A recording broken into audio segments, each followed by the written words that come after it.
नमस्कार मित्रांनो आणि मैत्रिणींनो, तुमचं स्वागत आहे इंस्टावरती.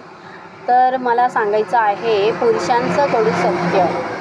महिलांना सांगायचं आहे पुरुषांचं कडू सत्य, की मी सांगते नवरा बायकोंचं, की बायकोला असं वाटतं की आपला नवरा कामाला जात नाही, आपला नवरा घरात बसतो, आपला नवरा काम कुठं शोधत नाही. तर महिलांनो, तुम्ही हे गैरसमज काढून टाका. कारण की त्यांना एवढं टेन्शन असतं डोक्याला आणि त्यांना एवढी काळजी असती मुलांची आणि तुमची. म्हणजे माझी बायको, माझे मुलं सकाळी उठले तर त्यांना एवढी काळजी असते की बाबा आता मला कुठं काम भेटन, मी कुठं काम करू, मला आजचं काम भेटतंय का नाही, असं त्यांना एवढं टेन्शन असतंय. तर मला एकच सांगायचं आहे महिलांना, की नवऱ्याला कधी काम नाही भेटलं तर चिडचिडपणा करू नका.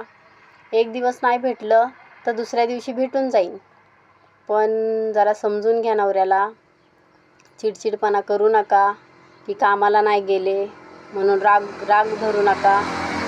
आज काम मिळतंय, कधी काम मिळत नाही, कधी काम मिळतंय. तर समजून घ्या आणि असं गोड राहा नवऱ्याबरोबर, चांगलं राहा. कधी काम नाही मिळालं तर काय बोलू नका.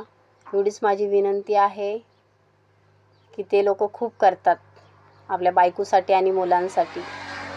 धन्यवाद.